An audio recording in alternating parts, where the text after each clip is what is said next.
내 영혼에, 내 심령에, 내 가정에, 우리 교회에 은혜가 있는가 없는가 언제나 관심을 갖고 보는 것이 은혜가 우리 신앙생활에 그만큼 중요하기 때문입니다.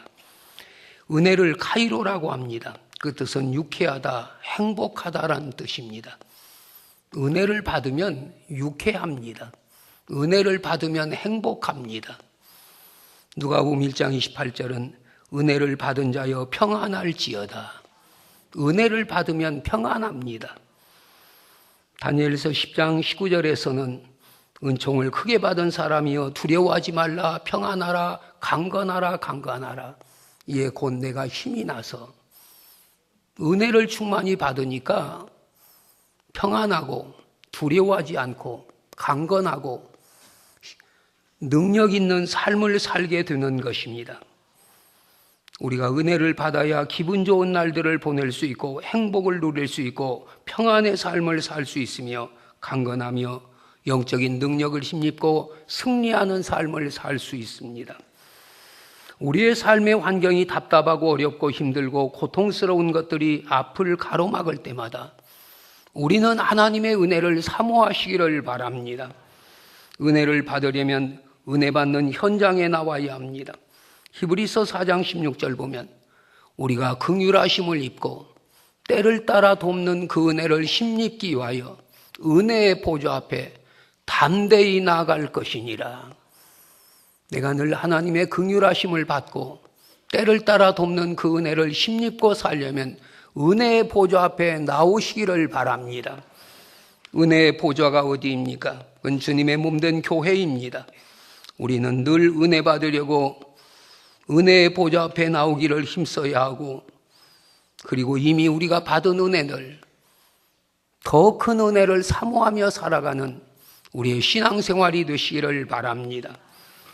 오늘 본문에는 은혜가 넘치는 가나 혼인잔치의 이야기가 기록되어 있습니다.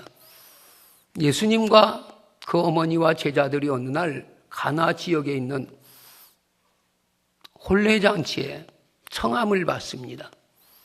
잔치가 한참 진행 중인데 포도주가 떨어졌고 마침 거기 계시는 예수님이 물로 포도주를 만들었다는 내용이 오늘 본문의 내용입니다. 이것은 우리 예수님의 공생의 첫 번째 기적입니다. 사람이 살아가다 보면 꼭 있어야 할 것들이 떨어져서 어려움을 겪는 일들이 많이 있습니다. 왜 우리가 근심하며 걱정하며 염려하며 살아갑니까? 모든 것들이 다 넉넉하고 모든 것들이 다 부유하고 모든 것들을 다 가지고 살면 걱정하고 염려할 사람이 아무도 없습니다. 그런데 있어야 할 것들이 모자라지고 가져야 할 것들이 떨어지고 누려야 할 것들이 누리지 못하기 때문에 사람들은 염려하며 근심하며 걱정합니다. 오늘 모든 인생의 고민은 모든 것이 떨어지고 모자라는 데서 오고 있습니다.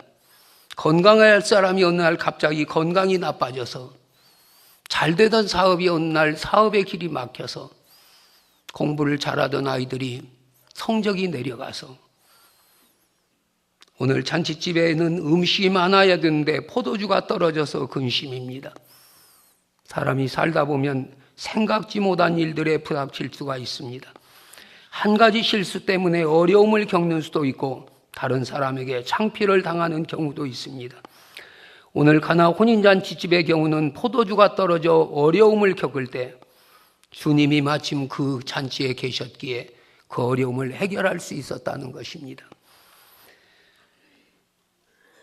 오늘 본문 속에서 은혜가 넘치는 삶이란 어떤 삶인가를 생각하며 이 시간 함께 말씀을 묵상합니다. 내 삶에 은혜가 넘치려면 날마다 주님 모시고 주님과 함께 살아가시기를 바랍니다. 오늘 이 가나 혼인잔치집은 주님을 초대하여 주님을 영접했습니다. 오늘 우리도 우리의 삶의 자리에 그리고 우리 가정과 교회에 날마다 주님을 모셔드리시기를 바랍니다. 주님은 언제나 우리의 삶의 자리에 초청받기를 원하십니다. 우리가 주님을 초청하면 주님은 거절하지 않습니다. 우리가 마음 문을 열고 주님을 영접하면 주님은 내 안에 들어오십니다. 영접하는 자, 그 이름을 믿는 자들에게는 하나님 자녀가 되는 권세를 주셨으니 주님을 내 마음에 영접하시기를 바랍니다. 그리고 날마다 그 이름을 힘입고 살아가시기를 바랍니다. 그래야 하나님 자녀의 권세를 가지고 살게 됩니다. 주님을 모시지 않는 자리에서는 주님이 일하실 수 없습니다. 주님이 안 계시는 자리에서는 주님이 역사할 수 없습니다. 자동차를 운전하고 갈 때도 안전벨트를 매면서 이렇게 한마디 말로 기도할 수 있습니다. 주님, 제가 오늘 어디를 운전하고 가는데 제 가는 운행길에 주님이 동행해 주시기를 원합니다. 밥을 먹는 자리도 주님 좋은 음식 주시니 감사합니다. 이 식탁에 오셔서 이 음식 먹는 우리 모두에게 건강 주시고 오늘 또 승리하는 삶을 살게 하소서. 주님 모셔드린 건 간단하고 쉽습니다. 주님이 오셔서 은혜로, 능력으로, 기적으로 함께하는 자리가 우리 삶의 형통의 자리가 됩니다. 간단하게 주님께 아뢰면 내 작은 한마디를 들으시고 주님은 나와 같이 하십니다. 잠깐 동안의 기도라도 우리 주님은 그 일이 끝날 때까지, 그 발걸음이 맞춰질 때까지 그 생각이 미치는 곳곳마다에서 우리를 도와주시는 것입니다. 그러므로 우리는 우리의 모든 삶의 자리에서 주님을 초청하시기를 바랍니다. 그리고 그 주님을 모시고 주님과 함께 살아가시기를 바랍니다. 주님은 은혜로 갈릴리 바다의 풍랑을 잔잔케 하셨습니다. 주님은 은혜로 모든 병자들을 치유하셨습니다. 주님은 그 은혜로 삶의 문제들을 해결해 주셨습니다. 오늘 우리 신앙생활에 중요한 것이 무엇입니까? 내 삶의 주님을 모시고 사느냐, 모시지 않고 사느냐는 것입니다. 내 삶의 자리에 주님이 계시느냐, 계시지 않느냐는 것입니다. 우리가 주님을 영접하면 주님은 우리 모든 삶의 자리에서 우리와 함께 하십니다. 주님을 초대하고 주님을 영접하고 주님을 모시고 사는 자리가 은혜의 자리요, 축복의 자리입니다. 성도의 삶은 예수 영접하면 달라집니다. 예수 모시고 살면 우리 삶은 변화되게 되어 있습니다. 예수님이 나의 구주가 되면 그 사람의 변화를 안 믿는 사람들도 알게 됩니다. 저 사람 교회 다니더만 사람 변해서, 저 사람 믿더만 사람 달라져서, 우린 그 소리 들어야 합니다. 세상에서 조그만 것을 얻어도 달라지는데 크고 귀한 것을 얻을 때는 숨길 수가 없습니다. 예수님은 우리 스스로가 영접해야 합니다. 어떤 분들은 모태에서부터 믿었다고 하지만 사실은 그런 일은 있을 수 없습니다. 예수님을 영접하는 것은 인격적으로 자기 의지와 지식과 생각 전부 모아서 그 주님을 내 안의 구주로 모셔드리는 것이기 때문입니다. 예수님을 영접하고 예수님을 모시고 살면 삶이 달라집니다. 우리가 예수님을 영접하여 하나님 자녀가 되면 세상의 좋은 것들이 다 시들해지고 예수님이 가장 좋아지는 것입니다. 그것은 가장 좋은 것을 얻었기 때문입니다. 우리가 부르는 찬송 그대로 주님보다 더 귀한 것은 없네. 주님보다 더 귀한 것이 없는 것이 바로 내 안에 주님을 모시고 사는 사람들의 삶입니다. 여러분이 살아가는 모든 삶의 자리가 날마다 주님 초청하여 그 주님 모시고 주님과 함께 살아가는 삶의 자리가 되므로 우리 주님 주시는 은혜가 여러분의 삶에 넘쳐나시기를 주님의 이름으로 축원합니다. 또 우리가 은혜가 넘치는 삶을 살려면 우린 늘 기도하는 삶을 살아야 합니다. 가나 혼인잔치의 잔치집에 포도주가 떨어졌습니다. 잔치집에 포도주가 떨어진 걸 맨 먼저 안 사람은 예수님의 어머니 마리아였습니다. 마리아는 이 사실을 주님께 말씀드렸습니다. 사실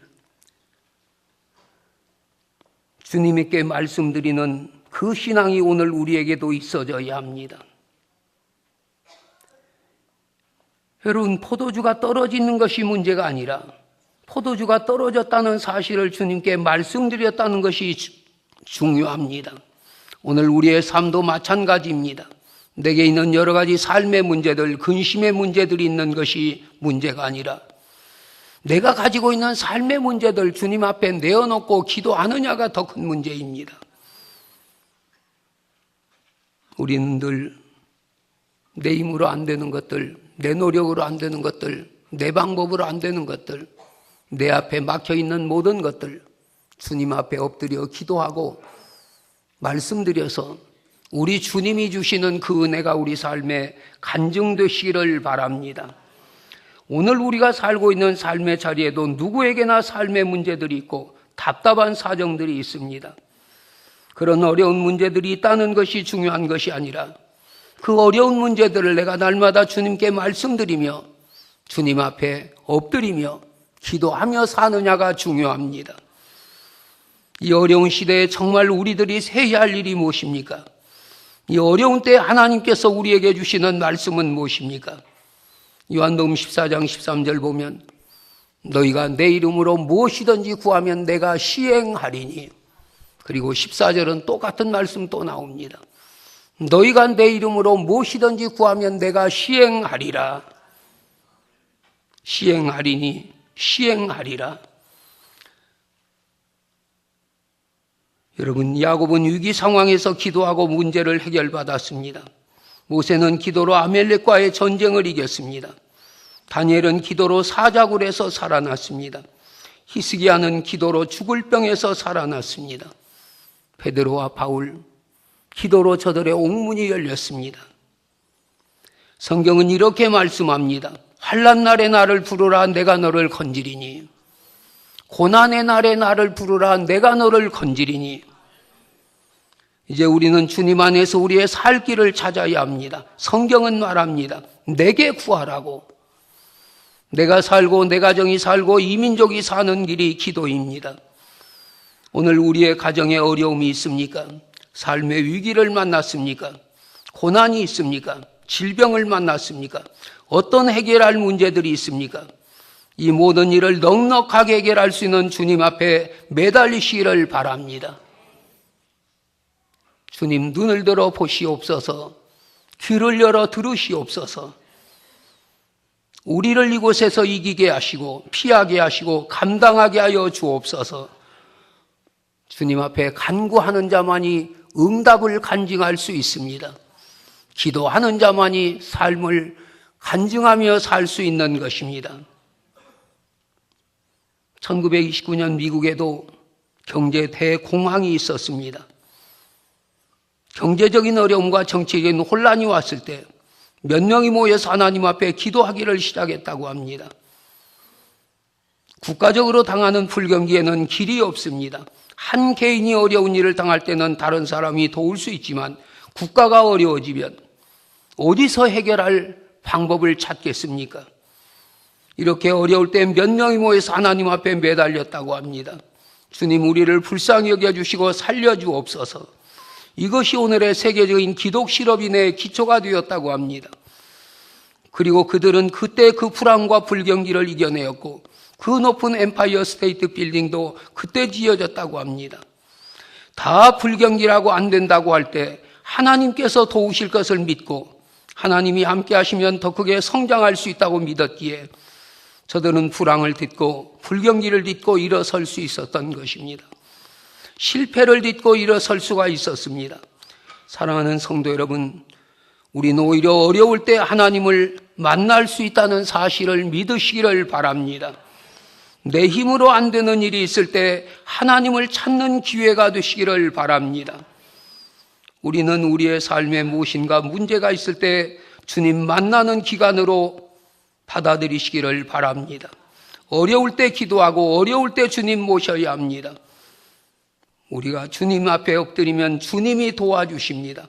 내가 참으로 너를 도와주리라. 우리 삶에는 언제나 크고 작은 문제들이 따르게 되어 있습니다. 그러나 그것이 나를 겸손하게 만들고 나로 하여금 하나님을 찾게 하고 기도의 줄을 붙잡게 하고 내 믿음을 강건하게 하는 것입니다. 내가 할 수 있는 일이 있고 할 수 없는 일이 있습니다. 내가 할 수 없는 자리에 우리가 기도하면 주님은 주의 능력으로 일하시고 역사하십니다.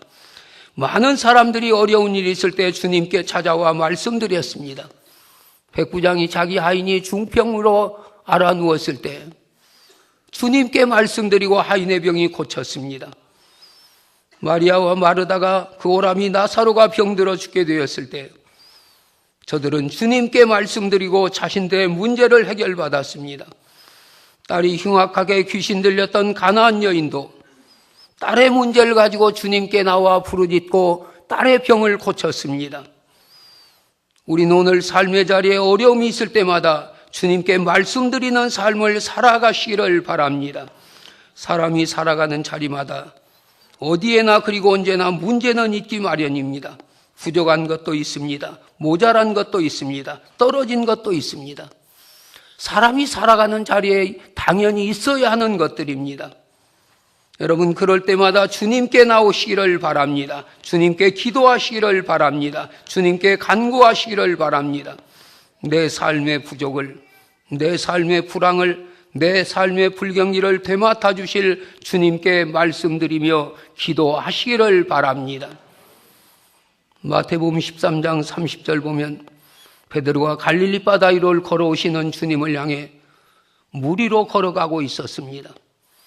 그러나 바람과 파도를 보는 순간 무서워 빠져가고 있었습니다. 여기에 중요한 교훈이 있습니다. 예수님만 바라보고 걸어가는 한 빠져 죽을 일이 없었다는 것입니다. 그러나 바람 보고 파도 보면 빠져 죽는다는 것입니다. 내 실패의 원인이 예수님께 있는 것이 아니고 예수님을 바라보지 않는 나한테 있다는 것입니다.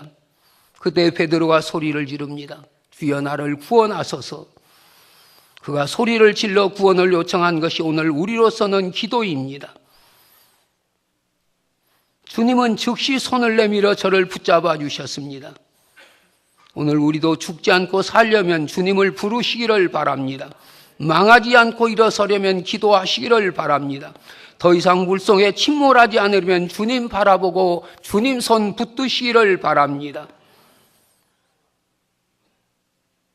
주님은 날마다 우리에게 은혜 주시기를 원하시며 기도하는 사람들에게 응답 주시기를 원하십니다.